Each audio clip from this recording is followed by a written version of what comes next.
1912 সালের এপ্রিল, ইংল্যান্ডের সাউথহ্যাম্পটন বন্দর তখন উৎসবের মতো মুখর।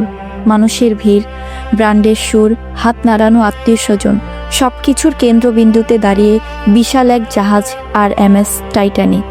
আজকে আমরা জানব টাইটানিক সম্পর্কে। আমি তিশা আছি আপনাদের সাথে, দেখছেন মিস্ট্রোবা। মানুষ বলতো এ জাহাজ অডুবনীয়, প্রকৃতিও নাকি একে হারাতে পারবে না। এটা সরাসরি স্রষ্টার উপর চ্যালেঞ্জ ছুড়ে দেওয়ার মতো।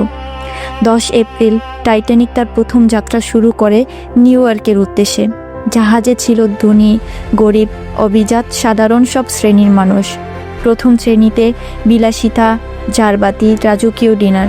তৃতীয় শ্রেণীতে ছিল স্বপ্ন, নতুন দেশে গিয়ে নতুন জীবন গড়ার স্বপ্ন। ক্যাপ্টেন ছিলেন অভিজ্ঞ নাবিক এডওয়ার্ড স্মিথ। অনেকের বিশ্বাস ছিল তার হাতে জাহাজ মানেই নিরাপত্তা। কিন্তু প্রকৃতি তখন নীরবে অন্য গল্প লিখছিল। যাত্রার কয়েকদিন সব কিছু স্বাভাবিক ছিল, তবে উত্তর আটলান্টিক মহাসাগরে তখন ভাসছিল অসংখ্য বরফখণ্ড। কাছের জাহাজগুলো সতর্কবার্তা পাঠিয়েছিল, কিন্তু টাইটানিক গতি কমায়নি। রাত ছিল শান্ত, সমুদ্র ছিল কাচের মতো স্থির। 14 এপ্রিল রাত 11:40। হঠাৎ সামনে বরফখণ্ড। জাহাজ ঘোরানোর চেষ্টা করা হলো, কিন্তু বিশাল দেহ নিয়ে এত দ্রুত ঘোরানো সম্ভব হয়নি। বরফখণ্ড পাশ ঘেঁষে আঘাত করলো। বাইরে থেকে তেমন বড় ক্ষতি মনে হয়নি। যাত্রীরা কেউ কেউ বরফ কুড়িয়ে খেলাও করছিল, কিন্তু জাহাজের ভেতর 5টি জনরোধী কক্ষ ফেটে গিয়েছিল। টাইটানিক বাঁচার মতো নকশা করা ছিল। 4টি কক্ষ পর্যন্ত জল ঢুকলে 5টি ভেঙে যাওয়ার ভাগ্য নির্ধারিত ছিল।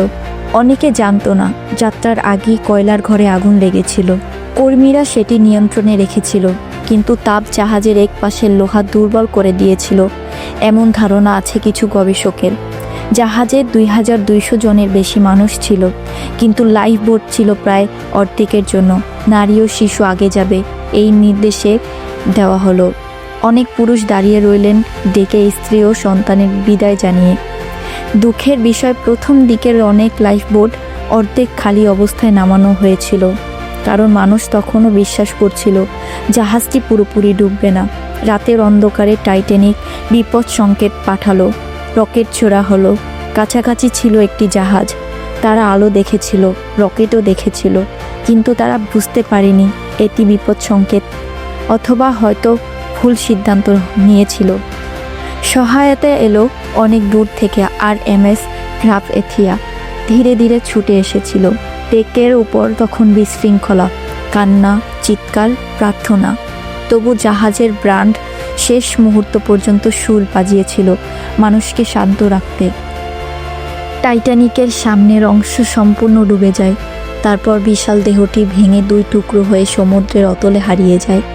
বরফ শীতল পানিতে পড়ে হাজারেরও বেশি মানুষ প্রাণ হারান। ঠান্ডায় কয়েক মিনিটের মধ্যে শরীর অসাড় হয়ে যায়। ভোরের দিকে কার্পাথিয়া এসে বেঁচে যাওয়া প্রায় 700 জনকে উদ্ধার করে। বাকি 1500 মানুষ আর ফিরলেন না। সমুদ্রের নিচে প্রায় 12,500 ফুট গভীরে টাইটানিক দীর্ঘদিন নিঃশব্দে ঘুমিয়েছিল। 1985 সালে এর ধ্বংসাবশেষ আবিষ্কৃত হয় 2 টুকরো অবস্থায়।